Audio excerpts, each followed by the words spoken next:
Brian, what do you love about the Hudson Valley? I love living so close to nature and being so much more connected to people than I was elsewhere. I like the animals. Sheep, the goats. Not the coyotes, though. I hate coyotes. What do you hate about the Hudson Valley? What drives you crazy? Poor healthcare access. What about you? Well, the Cidiots.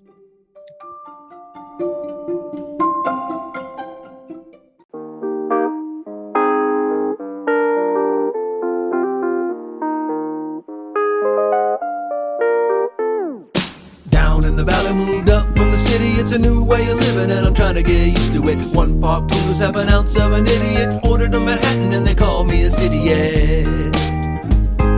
At first I hurt my feelings, but it's kinda got a ring to it. When you move to the country, they can tell when you're new to it. I'm looking at a place, but I'm trying to keep fitting in. It takes too long to be a local, so for now I'm a Cidiot.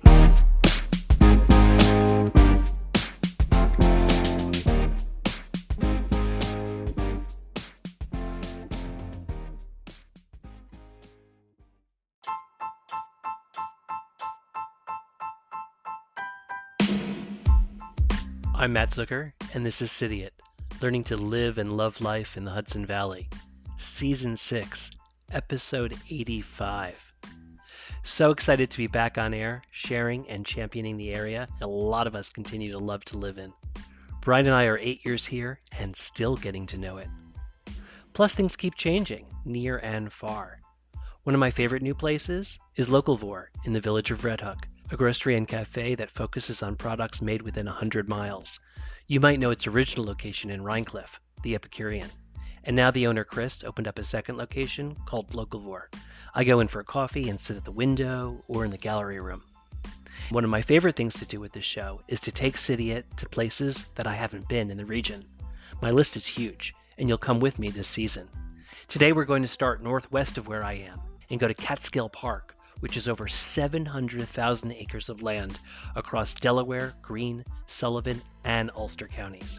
You'll meet Ryan Penny, who runs Camp Catskill, a shop that recently opened up for gear and clothing for exploring the area. We talk about what drew him to the Catskills, known as America's first wilderness, about starting a store in Tannersville, about Catskill Park and 4 great spots inside the Blue Line that he recommends, and my favorite, a controversy, Catskill Falls and its dubious claim. We also talk about microspikes, crampons, and how I shouldn't wear my Stan Smiths into waterfalls. Ryan even helped me put together a guide to Catskill Park for the blog at cidiot.com. You'll find links in the show notes. This is a timely talk. Brian and I have so many local favorite hiking spots, but as spring comes and the world opens up, I know we need new ones, and maybe you do too. Plus, like nearly everything in the Hudson Valley, there's history and drama all around us. And for Ryan, my guest today, that's Rip Van Winkle. Hi, Ryan. Hi, Matt. Thanks for coming on Cidiot. Oh, this is fantastic. I'm so excited to be here to talk about what we're doing in the Catskills and the Catskill Park in general. I love the show. I love Cidiot, and it's just really exciting to be a part of it. And you're drinking a Manhattan, just like the song. I am. I'm sipping on a Manhattan just because I like Manhattans. So maybe a good place to start is about you and your relationship to the area. Like, are you from here? Did you move here? Why are you here? I am not from here. I am from Long Island, New York. Grew up there, but was constantly hiking and camping in the Catskills as a child. And, whenever we would get a chance, my family would come up to the Catskills to go for a camping trip. I was also a Boy Scout, and so we were constantly up here for those kind of camping trips. And then later on, I moved to Brooklyn and lived there for a long time and kind of kept my connection to the Catskills, kept going back for hiking and camping trips. And when I met my wife, that continued even further. We actually got engaged on the top of Peekamoose Mountain, which is one of the Catskill 3,500 peaks that we have up here. I made her climb all the way up to the top, and she said yes after that. So that was great.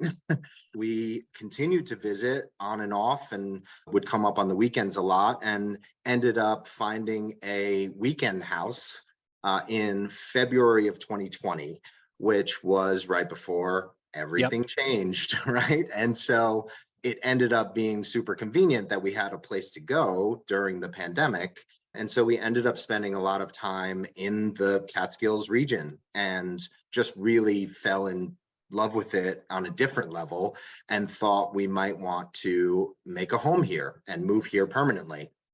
We started to put together the plan for that. And by January of 2021, we had moved up here full time. And I started to transition out of my job that I had in the city and start to put together a plan to open a shop here in the Catskill Mountains. I knew I wanted to do something that was a little bit more like hiking and camping focused because I loved doing that. And I wanted to bring that experience that I had to the Catskills in the form of a retail shop. And so I ended up working at Home Depot in Leeds, right down the road here from where I live in Wyndham now. To get some retail experience, I worked at Home Depot in the appliances section. That's a good idea. And then I was constantly looking for a place where I might be able to rent to open up a little shop. And then in December of 2021, that place appeared in Tannersville, right on Main Street in Tannersville, New York. And so I went for it and we built the place out and opened up in March of 2021. Camp Catskill is the name of the store that we opened. And we are a hiking focused outdoor shop. We call ourselves an ethical outdoor shop because we work with brands that are limiting their impact on the environment, either by using recycled materials in their products or natural fibers. And we are also 1% for the Planet members, meaning we give 1% of our revenues to environmental nonprofits in the Catskills, like the Catskill Center and Catskill Mountain Keeper and some others. And are your customers more Cidiots coming up to go hiking for the weekend? Are they more local audience of people who needed this kind of store? I think it's a mix. We definitely have a heavy weekend crowd of folks that are coming up from either downstate or Philadelphia or even over from Boston. And so I do see my fair share of Cidiots, I think. Can you spot them? No, I don't pick them out of a lineup necessarily, but sometimes I can tell when someone is not from around here. Let's just say that. How can you tell? Oh, I don't know. There's a hurriedness and a directness that I feel like in some ways I can empathize with and appreciate and can meet with my customer service. The attempts at customer service that I'm making for that customer, I want to get them on their way and get them out to do whatever it is they plan to do with their day. But yeah, there is something about folks that are not from around here that is rushed. And I think that's part of what I was hoping to escape by moving up to the Catskills, was feeling that feeling all the time, right? I know there's a time and a place to get things going, but yeah, I think I felt like I needed some more balance in my life. And I think that so far it's been great for that, moving up here, I mean. And did you have adjustment? I talk a lot about what I've learned, moving up here and trying to become a local and trying to become acclimated. And from here, do you feel like you went through an adjustment, or was it very easy for you? It certainly wasn't very easy. I think I'm still adjusting, but I think it feels like it's a necessary process that I'm going through to kind of shed my, I don't know, I mean, my worldview, the way that I thought things had to work. It has been challenging in some ways in terms of, just finding places that are open after 6 p.m., right? Or, convenience is something that I think we had taken for granted living in Brooklyn, where you could walk down the street and you'd pass 10 different restaurants from all different cuisines around the world. Whereas here, it's a little bit more challenging to do that. And you kind of have to plan ahead and become more self-reliant and to figure out how to do those things for yourself. So I appreciate the necessity of having to go through that discomfort in some ways, but in other ways it has been frustrating. I don't know your area as well as I know my side of the river, and I've gotten to know Kingston a little further south than you, but it is a little more mountainous and a little more mountainous. Yes, I mean, there are 2 ski mountains within 20 minutes of me, Oh. and a third within another, 35 minutes in Bel Air, but we have Hunter and Windham Mountain. So we are at the very top of the Catskill Park in Windham and the northern edge. This is an area that encompasses over 700,000 acres of New York State. Which is like the and size of Rhode Island, by the way. It's I checked. incredible. I mean, it's huge, and it's America's first wilderness. It was put into the New York State Constitution as being a protected wilderness space in New York State, which is the first of its kind in the country. And it's nobody it's just an puts in their incredible area. constitution to protect the Sorry. wilderness. New York was the first. Yes. Wow. And so it is an interesting park because it's not a park that has a gate where you enter and then it's just parkland. It's a mixture of public and private lands and a kind of, even my house where I live in Windham is just outside the northern barrier of the Catskill Park, but the shop, Camp Catskill, is inside the park. I travel from here to inside the park every single day to go to work, which is kind of a cool thing, even though I'm on Main Street in Tannersville and it's a bustling, village in the northern Catskills. Oh, so people don't pay a fee to go to the park. They just go to the park.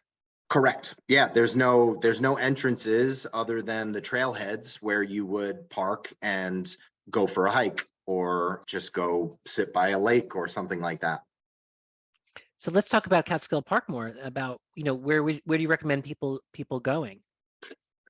So, I mean, the park is so vast that I am very focused on the specific area that is around Tannersville, because when I'm in the shop all day, I'm interacting with customers that are coming there to visit and might have typically 2 or 3 days that they're looking to do something. I think a lot of people here, when they're going to the Catskills, either they're coming to ski or they are coming to just unplug and relax and enjoy some nature. And maybe they've heard that the Catskills has great hiking and they should go for a hike when they're here. And so a lot of the conversations I have with people are where they should go. And most often they are one of the areas that is within a 10-minute drive of Tannersville. And Tannersville is situated in an incredible part of the park that has a wide array of great hiking within that distance. I'll give you the list of the top 4 that I give to everybody. And that would be Kaaterskill Falls, which is 5 minutes away from our shop. It's considered the tallest waterfall in New York State by some people. There is North-South Lake, which is a New York State DEC campground that I believe is the biggest and the busiest in New York State. Right next to Kaaterskill Falls, has some incredible hiking trails all around that area. There is the Platte Clove area, Platte Clove Preserve, Catskill Falls, the Overlook Trail, which connects from kind of Tannersville area or Platte Clove to Woodstock. And then there's also a beautiful little secret spot that I like to call secret. It's not really, the secret's out, but it's the Mountaintop Arboretum, which is right in Tannersville and is just a really beautiful area that you can get out into the woods and take a walk in the woods or a hike. I call it a hike, but some people call it a nature walk because it's not climbing a mountain necessarily. It's just a nice area to kind of be in the woods and disconnect. So those are kind of the top 4 areas that I send people to. And all of those are technically in the park, although they're not all on New York State land. The Mountaintop Arboretum is, they're a nonprofit. The Platte Clove area, part of it is property that's owned by the Catskill Center, one of the nonprofits that I mentioned earlier, and the rest of it is New York State. It's all within the confines. We call it inside the blue line, inside the confines of the Catskill Park. And then there's tons of other areas. So a lot of people come to where they should explore the Catskills through, especially hikers, through one of the clubs like the 3500 Club. Yep. Which, for anyone that doesn't know, is a group that climbs all of the highest peaks in the Catskills. And there are 33 listed peaks that are part of the Catskill 3500 Club. So those would be like the tallest peaks would be like Slide Mountain, Hunter Mountain. There's 33 of them. Some people tick through that list as a kind of guide path for where to visit when they come up here. And what's the animal situation? Like bears, snakes, I'm thinking dangerous ones, you know. All of the above, right? So Coyotes. Yes, there are all of the above. We have bears in Tannersville in the summertime pretty much constantly. They come down into town at night and root through the dumpsters when the restaurants throw their food out. But we call them scaredy bears. You know, there aren't too many dangerous interactions with the bears, but they are beautiful animals. And I think we're lucky to be able to get a sighting of them and have them come into town. But you do have to be careful around them. And then, yes, we have rattlesnakes. Cook Mountain is one of the areas between Tannersville and Woodstock that has kind of a high number of rattlesnakes during the summertime. And so if you hike up to, there's an old abandoned hotel in the middle of the woods called the Overlook Mountain Hotel, I believe. It's just the frame of the old hotel. The windows are all gone. The ceilings and the roof and the floors are all gone, but the walls are still there. And it's a really beautiful, interesting, weird, kind of creepy place to go. But in the summertime, at certain times, there can be a lot of rattlesnakes. So you really have to be careful. And then we have eagles, we have tons of deer. So coyotes, yeah, you hear the coyotes at night. They often yelp in this really interesting kind of scary way. But yeah, you hear them a lot because there's so much wooded area around us that they're living their lives. And we're kind of trying to coexist with them. Wait, Ryan, what did you mean when you said Kaaterskill may or may not be the tallest waterfall? So there's some debate about whether or not Kaaterskill Falls is the tallest waterfall in New York State because it's a two-stage cascading waterfall. So the way that it falls is it falls and then there's a pool and then it falls again and there's another pool. Now, if you're to look at that from afar, it looks like one waterfall system. But a purist would say that something like Sonic Falls is a single drop and so a consistent waterfall. Oh, so it's like a split level. Correct. Which I would argue makes it all the more beautiful and all the more reason why we should call it the tallest waterfall in New York State. But again, a purist might say otherwise. Good controversy. I think Cidiot's going to have to take a stand on this issue. I may have to come see it for myself to weigh in. For sure. Yeah. I mean, it's a really incredibly beautiful area. It's accessible. There is a great parking lot at the top that I believe that it's an ADA accessible trail down to the observation platform. And you can view the side of the falls and you can travel around the top of it. There's a bunch of hiking trails at the top.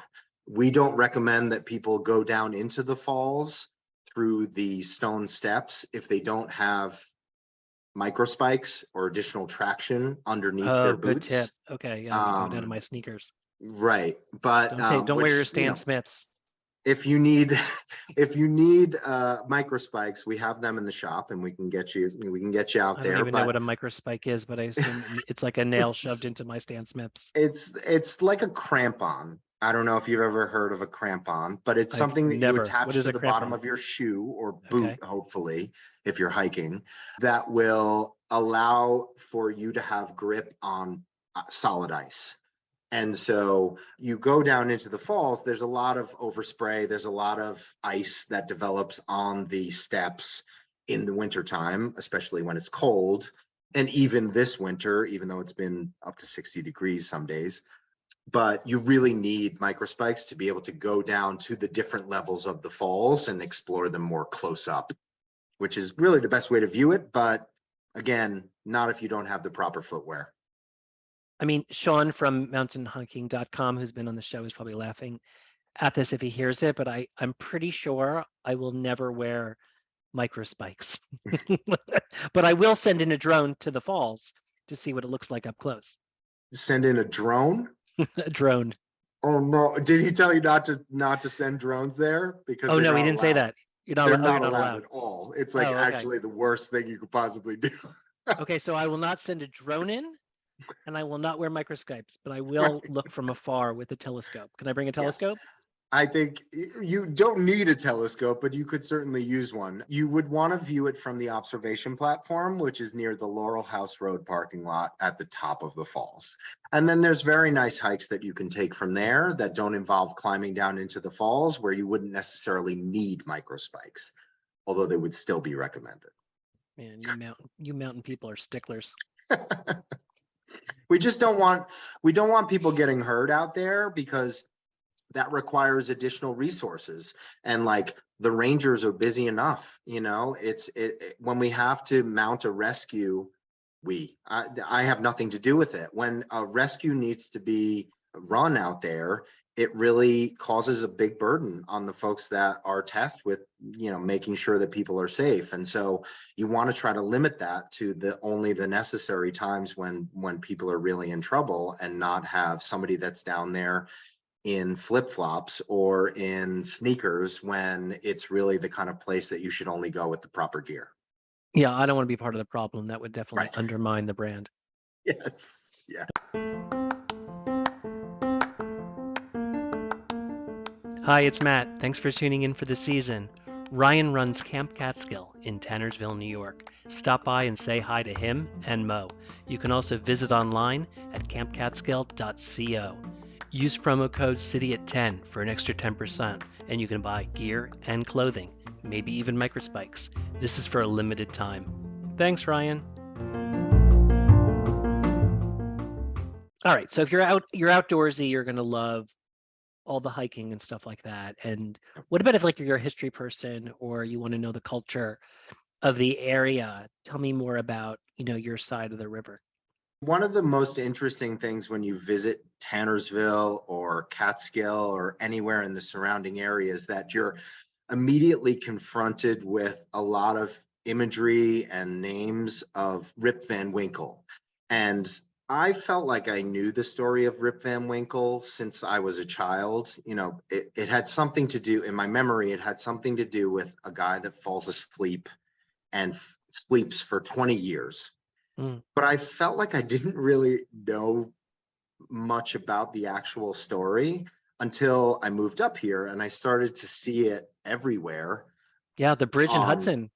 Yeah. Right, exactly. It's the bridge in Hudson. There's paintings that are on the side of buildings in Tannersville that depict Rip Van Winkle. It's in the name of the lake in Tannersville. It's just everywhere. And so I felt like I needed to learn more about the story. And so I actually read the short story by Washington Irving, who's the same author that wrote Sleepy Hollow. Yep. And Further south.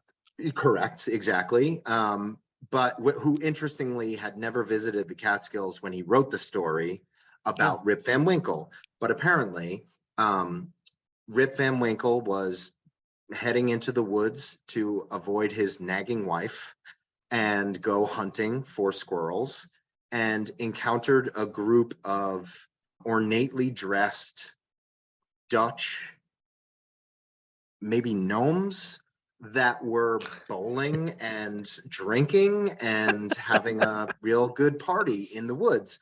And they needed someone to help them roll a beer keg up a hill so that they could continue the party, I guess. And so he helped them roll this thing up, and then they offered him a drink, and he got very drunk from this and fell asleep. And he fell asleep before the American Revolution had started and slept for 20 years until well after the American Revolution had completed. And so he missed the entire revolution. And so when he woke up, he was being asked, who are you? What is your business here? How did you vote in the recent election? And he said, well, I'm a loyal subject of King George, of course.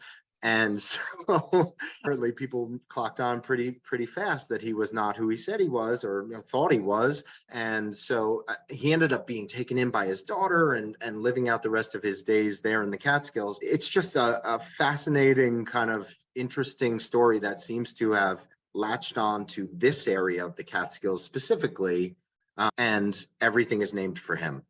And so it's just a crazy story. Do you sell Rip Van Winkle t-shirts in the store? I don't yet, but I feel like I should. Yeah, I don't know if it's trademarked. Well, yeah. I mean, it's probably what is it when it ages out of a copyright? At a certain point. Yeah, that's right. It becomes legal.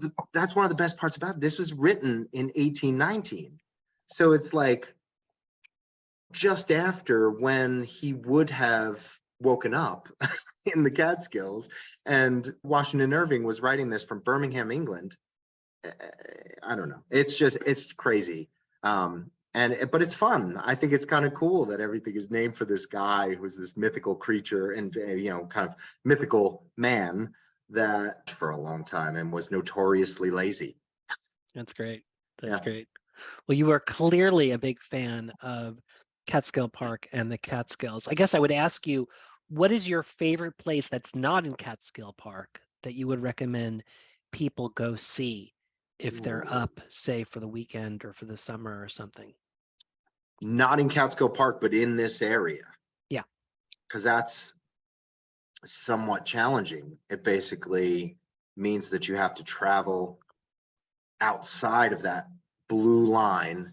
Yep, outside the blue line. Well, I was having this discussion today with the hiking guide that works in our shop, Mo, and we were talking about this area that is located just north of the line, the blue line, where I live in Wyndham, and just north of me here by about 5 minutes is the Ashland Pinnacle Range, which is another range of smaller mountains that seems to have been excluded from the Catskill Park. And I'm not sure why that is. I mean, in, New York State's wisdom, I'm sure there might be a reason why they capped it at a certain point, but there is a really beautiful area of hiking opportunities just to the north of the park in the Ashland Pinnacle Range that people might want to check out. But there's also a bunch of areas in this area that are owned by New York City, and they're DEP land that is protected for the watershed, because all of the water that New York City drinks out of their taps comes from the Catskills. That's one of the real reasons, right? Well, not just the Ashokan, but the Schoharie, the Pocahontas, there's a bunch of reservoirs in the system. And one of the reasons why the Catskills are America's first wilderness is because it was able to produce all this drinking water for New York City unfiltered. And there's basically a gravity system that takes it down from here to New York City without having to filter it because it's so pure. And so there are a number of beautiful little smaller sections of New York City DEP land that don't fall within the Catskill Park that you can hike and fish and hunt on during hunting season that are accessible to anybody that wants to go. So, I really recommend that people explore some of those other areas and not just the most popular places like Kaaterskill Falls and things like that.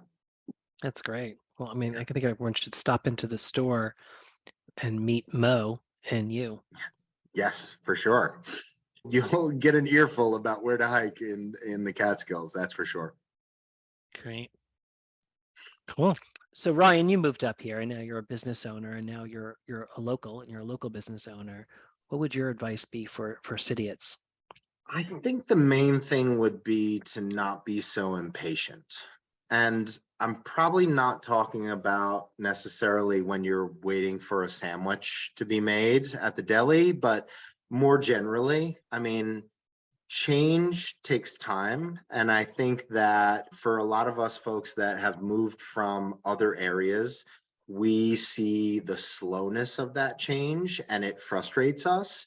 But if we take the time to learn why things are the way they are and get involved in making them better for as many of us as possible, then I think change will come, and it might take time, but we'll get there.